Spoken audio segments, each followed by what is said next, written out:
I was halfway through my morning coffee when I noticed my truck was gone from my driveway, and that was the moment I realized the Cedar Springs Homeowners Association had just made the biggest mistake of their bureaucratic lives. My name is Peter Thompson, and I had owned my modest 3-bedroom ranch in Cedar Springs, Arizona for exactly 8 months. The neighborhood was quiet, the kind of place where retired couples walked their dogs at dawn and young families waved from their perfectly manicured lawns. I worked as a construction project manager, which meant my 2019 Ford F-250 was not just transportation but my livelihood. That truck carried tools worth thousands of dollars, blueprints for ongoing projects, and equipment I needed to inspect job sites across Maricopa County. I stood on my front porch that Tuesday morning, staring at the empty spot where my truck had been parked the night before. The coffee mug nearly slipped from my hand as my brain tried to process what I was seeing. I had parked it there at 7:30 the previous evening, right after returning from a site inspection in Tempe. Now it was just gone. My first thought was theft. My second thought was that I had somehow forgotten where I parked it, which was ridiculous because I parked in the same spot every single day. My third thought was interrupted by my neighbor Harold calling out from his front yard. "They towed it about an hour ago," Harold said, walking over with his newspaper tucked under his arm. He was a retired accountant in his 70s, the kind of guy who noticed everything that happened on our street. "Towed it? Why would anyone tow my truck from my own driveway?" I asked, feeling a spike of anger rising in my chest. Harold shrugged. "The tow truck had some logo on it, Mountain Peak Towing, I think. 2 guys just hooked it up and drove off. I figured you knew about it." I pulled out my phone and immediately started searching for Mountain Peak Towing. Nothing came up in the local listings, no website, no phone number, no reviews. That was the first red flag. Every legitimate towing company in the Phoenix metro area had some kind of online presence. I dialed the Cedar Springs HOA office, my hands shaking slightly from the adrenaline. The phone rang 4 times before someone picked up. "Cedar Springs Homeowners Association, this is Brenda speaking. How may I help you?" The voice was cheerful, almost artificially so. "This is Peter Thompson at 41F7 Saguaro Drive. Someone just towed my truck from my own driveway. I need to know what is going on right now." There was a pause, the sound of keyboard clicking. "Let me check our records, Mr. Thompson." "Oh yes. I see here that you received a violation notice 3 days ago regarding unauthorized commercial vehicle parking." "What unauthorized commercial vehicle?" "That is my personal truck. I drive it to work, but it is registered to me personally, and I never received any violation notice. According to our records, the notice was placed on your door on Saturday afternoon. The notice stated that commercial vehicles are not permitted to be parked in driveways or on streets within Cedar Springs per the HOA covenants. You had 72 hours to remove the vehicle or it would be subject to towing at owner's expense." I felt my blood pressure rising. I was out of town this weekend visiting my brother in Flagstaff. I did not get home until Monday evening. Even if there was a notice, I never saw it. And my truck is not a commercial vehicle in terms of the HOA covenants. I have read them. They refer to vehicles with business advertisements, commercial plates, or vehicles over a certain weight used for business purposes exclusively. Sir, your truck has a contractor rack and is clearly used for commercial purposes. That does not make it a commercial vehicle under the legal definition or the HOA rules. Where is my truck right now? I need the address of the towing company." More keyboard clicking. "The towing was authorized by our board president, Susan Hartley. The company is Mountain Peak Towing. I do not have an address on file, but I can give you their phone number." She rattled off a number that I quickly typed into my phone. The moment I hung up with Brenda, I dialed Mountain Peak Towing. The phone rang and rang, eventually going to a generic voicemail that did not even identify the company name. I left a message demanding to know where my truck was and requesting an immediate callback. 20 minutes passed with no response. I called the HOA office again. "Cedar Springs Homeowners Association. This is Brenda, this is Peter Thompson again. The towing company is not answering their phone. I need the physical address of where my truck is being held so I can go retrieve it." "I am sorry, Mr. Thompson, but I only have the phone number in our system. You will need to contact them directly. I just told you they are not answering. This is my vehicle, which contains thousands of dollars of equipment and tools. I need it for work. If the HOA authorized this tow, then the HOA needs to provide me with the location of my property." "Sir, I understand your frustration, but I cannot provide information I do not have. Perhaps you should try calling them again." I wanted to reach through the phone and shake some sense into this woman, but I forced myself to stay calm. "I need to speak with Susan Hartley immediately. Mrs. Hartley is not available at the moment. I can have her return your call. When will she be available?" "I cannot say for certain. She is quite busy with HOA matters." I hung up and stood in my living room trying to figure out my next move. My truck was gone, the towing company was not answering, and the HOA was stonewalling me. I needed my truck back immediately because I had a site meeting scheduled in Scottsdale at 2 that afternoon with a client who was already unhappy about some permit delays. I decided to drive to the HOA office in person. The Cedar Springs Community Center was about a mile away, a single-story building that housed the HOA administrative offices, a small gym, and a meeting room. I took my wife's Honda Accord and made it there in 3 minutes. The office was empty except for Brenda, a woman in her 50s with short blonde hair and reading glasses hanging from a chain around her neck. She looked up when I walked in, and I could see the recognition in her eyes. "Mr. Thompson, I was just about to call you back. Where is Susan Hartley? As I mentioned on the phone, she is not available. Then make her available. My truck was illegally towed from my property, and I need it back immediately." Brenda's expression shifted from polite customer service to something more defensive. "The tow was not illegal, Mr. Thompson. It was authorized by the HOA board in accordance with our covenants and bylaws. You were in violation, you were notified, and appropriate action was taken." "I was not properly notified. I was out of town. And my vehicle does not violate any HOA rules. That is a matter of interpretation. The board has determined that your vehicle constitutes a commercial vehicle, and therefore it is not permitted to be parked on the property." I took a deep breath. "I want to see the HOA covenants right now, the specific section that defines commercial vehicles." Brenda hesitated, then pulled out a binder from under her desk. She flipped through several pages before turning it toward me. I read the relevant section carefully. Commercial vehicles were defined as vehicles bearing commercial license plates, vehicles with business signage covering more than 10% of the vehicle's surface, vehicles used exclusively for business purposes with a gross vehicle weight rating over 10,000 pounds, or vehicles that created a nuisance through noise emissions or appearance inconsistent with residential character. My truck fit none of those criteria.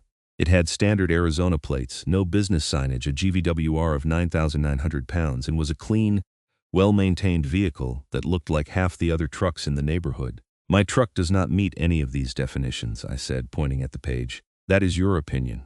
The board disagrees. The board does not get to make up their own definitions. This is a legal document. Words have meanings." Brenda closed the binder. "If you disagree with the board's decision, you can submit a written appeal. The next board meeting is in 3 weeks. 3 weeks? I need my truck today. Right now. I am sorry, but that is the process." I felt the anger boiling over. "Listen to me very carefully. That truck contains my tools, my equipment, and materials for active job sites. Every day it is held is costing me money and damaging my business reputation. If the HOA does not provide me with the location of my truck in the next hour, I am calling the police and reporting it stolen."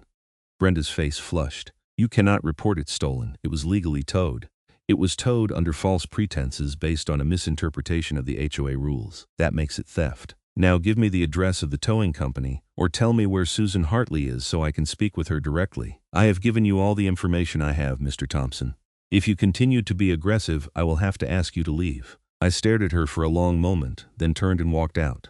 I sat in the Accord for a few minutes, trying to decide my next move. Finally, I pulled out my phone and called the Maricopa County Sheriff's Office non-emergency number. The dispatcher listened to my story and transferred me to a deputy who took my information. He explained that if I believed my vehicle had been wrongfully taken, I should file a report, but that civil matters between homeowners and HOAs were typically handled through the court system rather than criminal charges. "Sir, I understand that," I said. "But the HOA authorized a tow company to take my vehicle, and now neither the HOA nor the towing company will tell me where it is. That sounds like theft to me." The deputy paused. "That is a fair point. Why do you not come down to the station and file a formal report? We can look into it." I drove to the nearest sheriff's station and spent the next 90 minutes filling out paperwork and explaining the situation to Deputy Martinez, a calm, methodical officer who took detailed notes. He seemed genuinely concerned about the situation, especially when I showed him the HOA covenants and explained how my truck did not meet the definition of a commercial vehicle. "And you are saying this towing company has no online presence, no physical address you can find, and they are not answering their phone?" Deputy Martinez asked. "Correct. The only thing I have is a phone number that goes to voicemail." He typed something into his computer. "Mountain Peak Towing is not showing up in any of our databases. They are not registered with the Arizona Department of Transportation as a towing company." "That is strange. What does that mean?" "It means they might not be a legitimate towing operation. In Arizona, towing companies have to be licensed and registered. They have to follow specific protocols. If this company is not registered, then they had no legal authority to tow your vehicle, regardless of what the HOA authorized." For the first time that day, I felt a glimmer of hope. "So what happens now? I am going to open a case and look into this Mountain Peak Towing, In the meantime, I recommend you contact your insurance company and document everything. Keep records of all your communications with the HOA and the towing company. If we determine that this was an illegal tow, we will pursue appropriate charges. I left the sheriff's station feeling slightly better, though I still did not have my truck. I called my insurance company and explained the situation. They opened a claim for the stolen vehicle, but explained that recovery could take time, especially if the truck had been taken across state lines or was being hidden. That thought sent a chill down my spine. What if this was not just an aggressive HOA? What if this was an actual theft ring using the HOA as cover? I spent the rest of the afternoon calling every towing company in the Phoenix metro area, asking if they had heard of Mountain Peak Towing, or if they had any record of my truck. Nothing. I posted on local community Facebook groups, asking if anyone had information about the company. Several people responded saying they had never heard of it. By evening, I was exhausted and furious. I had missed my client meeting, which had gone about as badly as expected. The client was threatening to find another contractor. I had called the HOA office 4 more times, each time being told that Susan Hartley was unavailable, and that they had no additional information about the towing company. My wife, Emily, came home from her job as a middle school teacher and found me sitting at the kitchen table surrounded by paperwork and notes. "Any luck?" she asked, though she could clearly see the answer on my face. "Nothing. It is like the truck disappeared into thin air. The towing company does not exist, the HOA would not help, and the police are investigating, but that could take days." Emily sat down across from me. "This is insane. How can an HOA just authorize some random company to steal your truck? I do not think they thought it through. I think Susan Hartley is on some kind of power trip and hired the cheapest company she could find without doing any due diligence." Or, Emily said slowly, "she is in on it." I looked up at her. "What do you mean? Think about it. She hires a fake towing company, they take your truck, they sell it or strip it for parts, and she gets a kickback. It is the perfect scam. She uses the HOA rules as cover, and by the time anyone figures out what happened, the truck is long gone." I had not wanted to consider that possibility, but it made a disturbing amount of sense. "Tomorrow I am going to find Susan Hartley's house and camp out on her doorstep until she talks to me." Emily nodded. "I will go with you. She cannot ignore both of us." The next morning, Wednesday, I used the HOA directory to find Susan Hartley's address. She lived in the newer section of Cedar Springs in a sprawling 2-story house with professional landscaping and a 3-car garage. Emily and I arrived at 7 in the morning, figuring we would catch her before she left for whatever she did during the day. We rang the doorbell 3 times before Susan finally answered. She was a woman in her early 50s, with shoulder-length brown hair styled in that specific way that screamed, "I need to speak to your manager." She wore a silk bathrobe and had reading glasses perched on her nose. "Can I help you?" she asked, her tone making it clear she already knew who we were and was not happy about it. "Mrs. Hartley, I am Peter Thompson. We spoke on the phone yesterday, or rather, I tried to speak with you. My truck was towed on Tuesday morning and I need to know where it is." "Mr. Thompson, this is highly inappropriate. You cannot just show up at my home. You would not return my calls. You would not meet with me at the HOA office. You authorized the tow of my vehicle and then refused to provide any information about where it was taken. So yes, I absolutely can show up at your home." Susan's expression hardened. "Your vehicle was in violation of HOA covenants. You were properly notified, and the appropriate action was taken. If you have a complaint, you can submit it in writing to the board. I was not properly notified. I was out of town when the notice was allegedly posted, and my truck does not violate any HOA covenants. I have read them thoroughly. The board has determined otherwise. The board does not get to change the plain meaning of words in a legal contract. Where is my truck? It is at the towing company's impound lot. You will need to contact them to retrieve it. I have been calling them for 2 days. They do not answer. I need the physical address." Susan folded her arms across her chest. "I do not have that information readily available. You hired them. You authorized them to come onto private property and remove a vehicle. You must have their address, their business license, their insurance information. I want all of it right now. I will have Brenda send you the information we have on file." Emily spoke up for the first time. "With all due respect, Mrs. Hartley, Brenda has been saying that for 2 days. We need the information right now. My husband's livelihood depends on that truck. Every day it is gone costs us money. That is unfortunate, but it is the consequence of violating HOA rules." I felt my patience snap. "I did not violate anything, and if you do not provide me with the location of my truck in the next 60 seconds, I am going to have the sheriff's department investigate you personally for grand theft auto." Susan's face went pale, then flushed red. "How dare you threaten me? I am the HOA president. I was acting within my authority. Your authority does not extend to authorizing fake companies to steal vehicles. Mountain Peak Towing is not registered with the state. They have no business license. They are not answering their phones. That makes this theft, and you are an accessory. Get off my property right now, or I am calling the police. Please do. I would love to have them here to witness this conversation. Susan slammed the door in our faces. Emily and I stood on the porch for a moment, then walked back to the car. Well, that went well, Emily said sarcastically. She is hiding something. Did you see how she reacted when I mentioned the sheriff's department? She looked, exactly.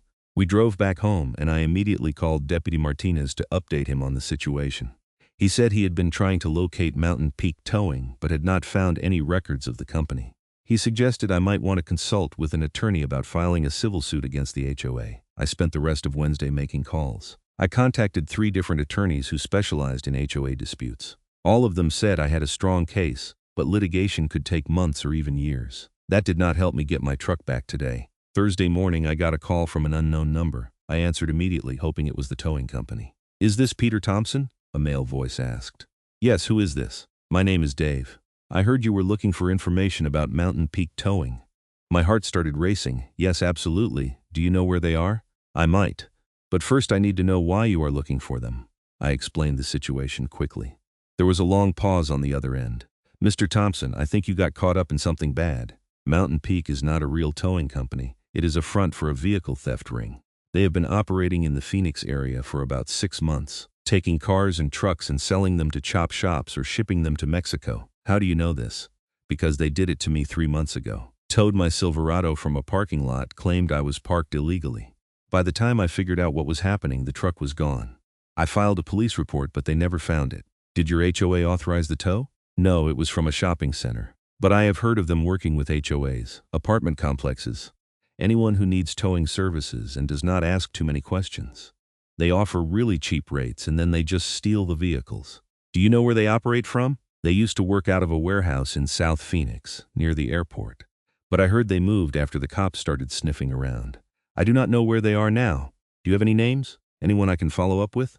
The guy who runs it is named Frank Ortega. He has a record for auto theft going back 20 years. I am surprised he is still operating, honestly. I thanked Dave for the information and immediately called Deputy Martinez. He was very interested in what I had learned and said he would coordinate with the auto theft division. He warned me not to try to locate the warehouse myself, as these people could be dangerous. I agreed, though privately I was not sure I could just sit around and wait while my truck was potentially being stripped for parts. Friday afternoon, Deputy Martinez called with an update. Mr. Thompson, we have located a warehouse in Guadalupe that we believe is being used by the theft ring. We are coordinating with multiple agencies to execute a search warrant. If your truck is there, we will recover it. When is this happening? I cannot give you specific details, but soon. In the meantime, I need you to stay away from the area. These operations can turn violent and we do not need civilians getting hurt. I understand. Thank you for the up. Saturday morning, I woke up to my phone ringing. It was Deputy Martinez. We executed the warrant at 6 this morning. We found your truck, Mr. Thompson. It is being processed as evidence, but you should be able to get it back within a few days. I felt a wave of relief wash over me. Was it damaged? It appears to be in good condition. We arrested 4 individuals at the warehouse, including Frank Ortega. We recovered 17 vehicles in total, all reported stolen or wrongfully towed. This was big for us. What about Susan Hartley?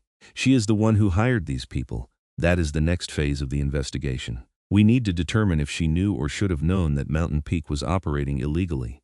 We will be interviewing her and going through the HOA's records. If we find evidence of criminal conspiracy, she will be charged. Over the next week, the story began to unfold in the media. The Phoenix news stations picked up on the story of the auto theft ring and the HOA connection. It turned out that Susan Hartley had hired Mountain Peak Towing without doing any background checks, without verifying their license or insurance, and without getting competitive bids. She had simply found them online and liked their low rates. The HOA board called an emergency meeting and placed Susan on administrative leave pending an investigation. I attended the meeting and gave a statement about what had happened. Several other homeowners came forward with complaints about Susan's aggressive enforcement of minor violations and her general misuse of HOA authority. On Thursday, exactly 2 weeks after my truck had been towed, I got a call from the Maricopa County Attorney's Office. They were filing charges against Susan Hartley for theft by deception and conspiracy to commit theft.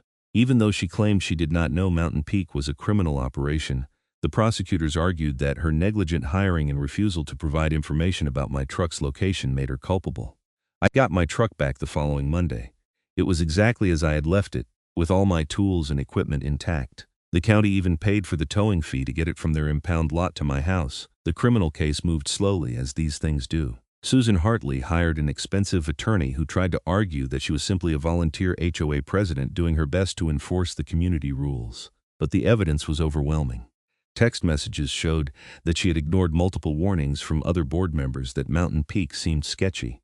Financial records showed that she had received a cash payment of $500 from Frank Ortega the day after my truck was towed, which she claimed was a refund for an overpayment but which the prosecutors argued was a kickback. In March, 4 months after my truck was towed, Susan Hartley pleaded guilty to conspiracy to commit theft and agreed to testify against Frank Ortega and his associates. She was sentenced to 3 years of probation, 500 hours of community service, and ordered to pay restitution to all the victims of the theft ring. She was also permanently banned from serving on any HOA board in Arizona. Frank Ortega and his crew were convicted of multiple counts of grand theft auto, operating a chop shop, and racketeering. Ortega got 15 years in state prison. His associates got varying sentences between 5 and 10 years. The Cedar Springs HOA underwent a complete overhaul. The entire board resigned and new elections were held.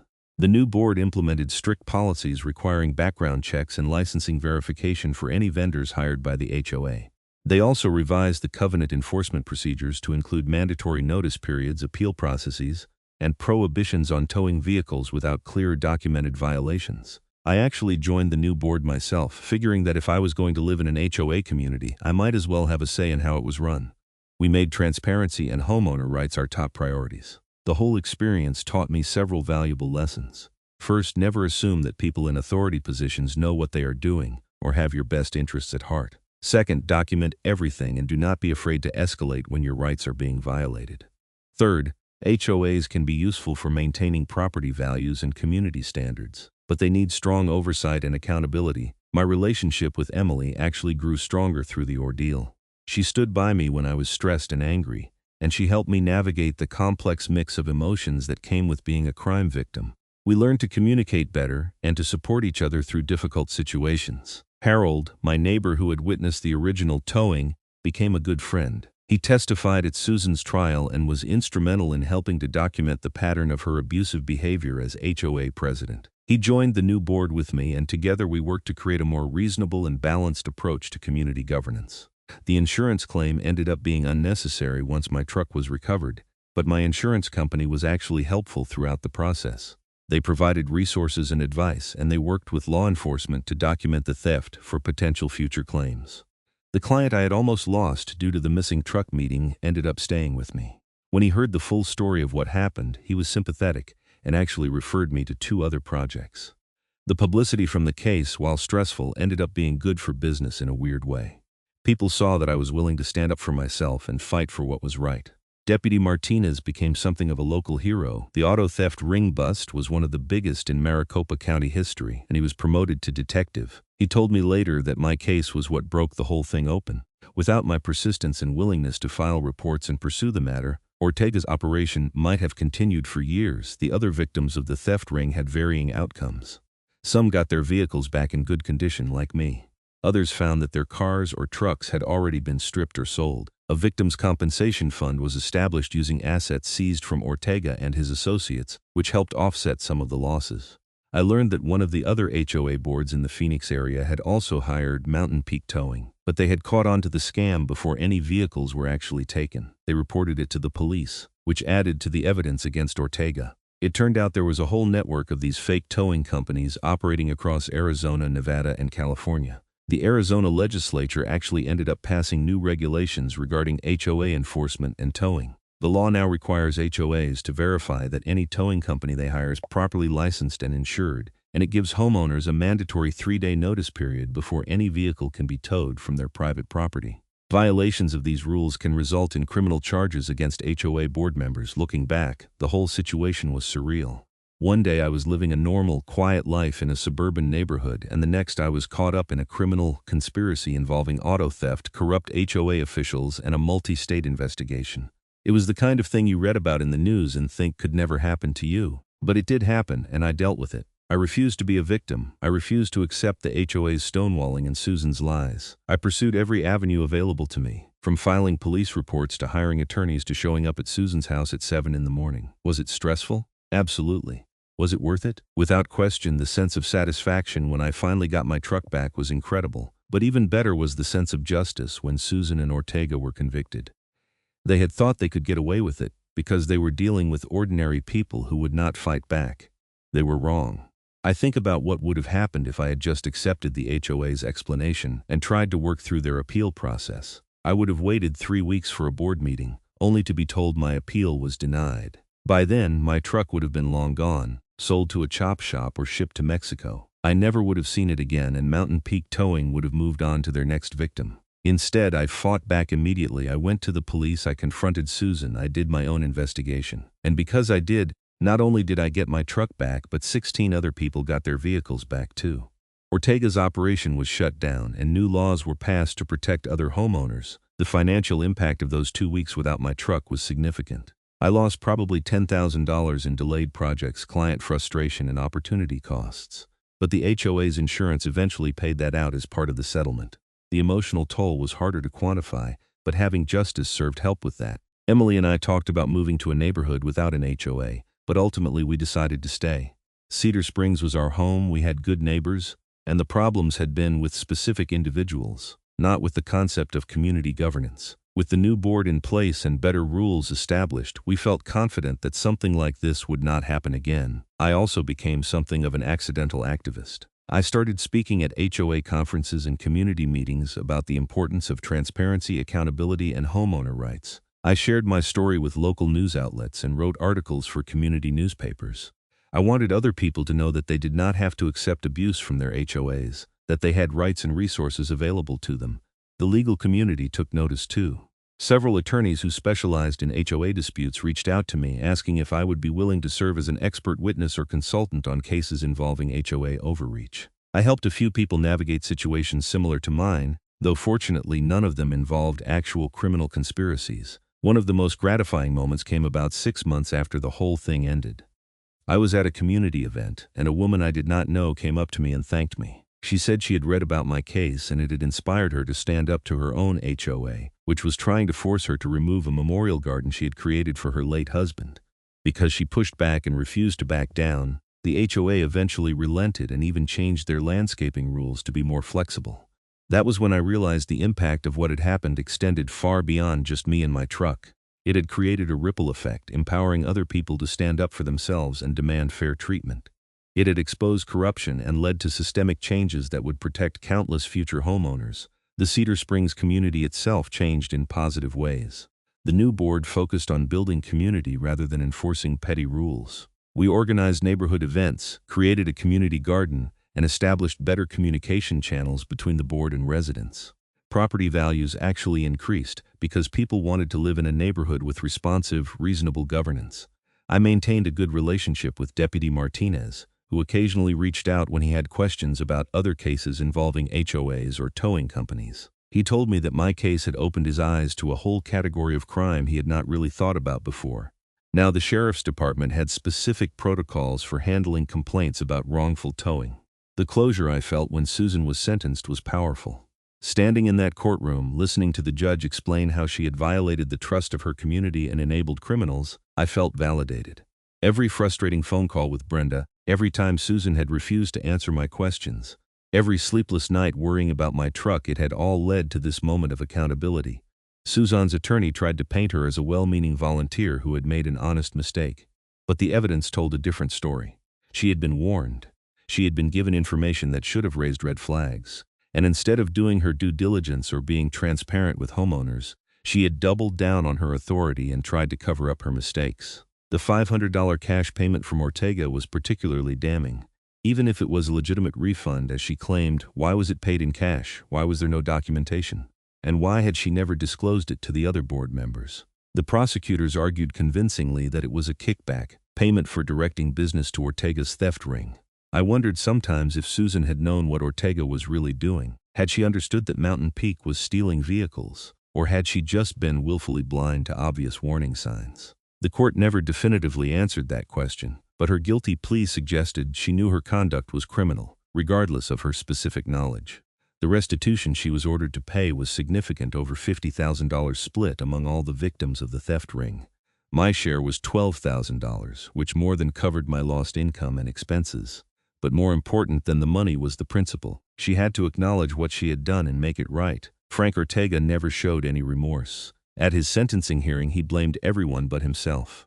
He claimed the HOAs knew what they were hiring him for, that the vehicle owners were all trying to scam their insurance companies, that the cops had entrapped him. The judge was not impressed. 15 years was a stiff sentence, but given his prior record and the scale of his operation, it was appropriate. I attended Ortega's sentencing too, and I gave a victim impact statement. I talked about the stress of losing my truck, the damage to my business, and the violation of trust that came with having someone steal from my own driveway. I also talked about how the experience had affected my sense of security in my own home and community. Ortega stared at me while I spoke, his face blank. I do not think he cared about the impact of his crimes on real people. To him, we were just marks, sources of vehicles he could steal and sell. The human cost was irrelevant, but the judge cared. In her remarks before imposing sentence, she specifically referenced my victim impact statement and those of the other victims. She talked about how property crimes like auto theft are not victimless, how they cause real harm to real people. She noted that Ortega had shown no remorse and appeared likely to reoffend if given the chance. Walking out of that courtroom, I felt a weight lift off my shoulders. It was finally, truly over. The people who had wronged me were being held accountable. Justice had been served. Emily and I went out to dinner that night to celebrate. We toasted to persistence, to justice, and to the end of a very strange and stressful chapter of our lives. We talked about what we had learned and how we had grown through the experience. "I am proud of you," Emily said. "A lot of people would have just given up, accepted the loss, and moved on. You fought for what was right. I could not have done it without you," I replied honestly. "There were so many times I wanted to give up when it all seemed hopeless. You kept me going." She smiled. "We make a good team, we did. And that was one of the unexpected gifts of the whole ordeal. Our marriage was stronger, our communication was better, and we had proven to ourselves that we could handle a crisis together." Life returned to normal gradually. My business recovered and even thrived. The new HOA board was functional and reasonable. My truck continued to serve me well, though I could not help feeling a little paranoid about where I parked it now. Harold and I would sometimes sit on his porch in the evenings, drinking beer and talking about the whole saga. He found the whole thing endlessly fascinating, especially the twist about the theft ring. He joked that living next to me was never boring. "You know what the craziest part is?" Harold said one evening. "Susan Hartley probably thought she was doing the right thing. In her mind, she was protecting the community from commercial vehicles and maintaining property values. She got so caught up in her little bit of power that she stopped thinking critically." He was right. That was the real lesson of the whole thing. Susan had started as a volunteer trying to help her community, but the power of the HOA presidency, limited as it was, had corrupted her judgment. She had started to see homeowners as subjects to be controlled rather than neighbors to be served. And when someone questioned her authority, she lashed out instead of listening. It was a cautionary tale about the dangers of unchecked authority, even at the most local level. HOA boards might seem trivial compared to city councils or state legislatures, but they have real power over people's homes and lives. That power needs to be exercised responsibly and with accountability. The reforms we implemented in Cedar Springs became a model for other HOAs in Arizona. We published our new policies and procedures online, and other communities adapted them for their own use. We got calls from HOA boards across the state asking for advice on how to improve their governance. I never imagined I would become an HOA reform advocate, but that is where life took me. And I embraced it because I knew firsthand how bad things could get when HOAs went wrong. If I could help prevent other people from going through what I went through, it was worth the time and effort. Years later, I still drive past the spot where my truck was towed every single day. Sometimes I think about that Tuesday morning when I walked out to find it gone, the shock and anger and disbelief I felt. It seems like a lifetime ago, even though it was not that long. My truck is older now, with more miles and a few more dings, but it runs strong. I took care of it before the theft, and I take even better care of it now. It represents more to me than just a vehicle. It is a reminder of what I went through, what I fought for, and what I won. The Cedar Springs community is thriving. Property values have increased, new families are moving in, and the neighborhood has a reputation for good governance and community spirit. We hold quarterly town halls where homeowners can ask questions and raise concerns directly with the board. We publish detailed financial reports and meeting minutes. We treat people with respect. It is amazing what can be accomplished when you have leaders who actually care about serving their community rather than wielding power over it. The contrast between the old board under Susan Hartley and the new board is stark. We are not perfect, no organization is, but we are accountable, transparent, and responsive. I sometimes wonder what Susan is doing now. She moved out of Cedar Springs shortly after her sentencing, presumably to escape the stigma of her conviction. I hope she learned something from the experience, though I honestly do not know if she did. Some people never learn, never accept responsibility for their actions. But that is not my concern anymore. I did what I needed to do. I stood up for myself, pursued justice, and helped create positive change. What Susan does with the rest of her life is up to her. The scars from the experience have faded. I do not lie awake at night worrying about my truck being stolen. I do not feel anxious when I see a tow truck in the neighborhood. Life has moved on, as it always does, but I have not forgotten, and I will not forget. The experience changed me in fundamental ways. It made me more aware of my rights, more willing to stand up for myself, more skeptical of authority, and more committed to community involvement. If I could go back and prevent the whole thing from happening, would I? Part of me says yes, of course. Who wants to go through that kind of stress and uncertainty? But another part of me recognizes that the experience made me stronger, brought Emily and me closer together, and led to meaningful changes that helped a lot of people. Sometimes the worst experiences in life end up being the most valuable lessons. This was certainly true for me. I learned that persistence matters, that justice is possible, that ordinary people can make a difference when they refuse to be victims. I learned that HOAs are not inherently bad, but they need good people running them with proper oversight and accountability. I learned that criminals come in all forms, from obvious thugs like Frank Ortega to seemingly respectable community volunteers like Susan Hartley. I learned that the system, while imperfect, can work if you are willing to navigate it. Most importantly, I learned that I was stronger than I thought I was. When my truck disappeared that Tuesday morning, I felt helpless and violated. But I did not stay helpless. I took action, I fought back, and I won. That knowledge, that confidence, is something no one can take away from me. So yes, the Cedar Springs Homeowners Association hired a rogue tow company that stole my truck. And yes, the police filed grand theft auto charges against the people responsible. But the story did not end there. It ended with justice, with reform, with a stronger community and a stronger me. And that is a pretty good ending.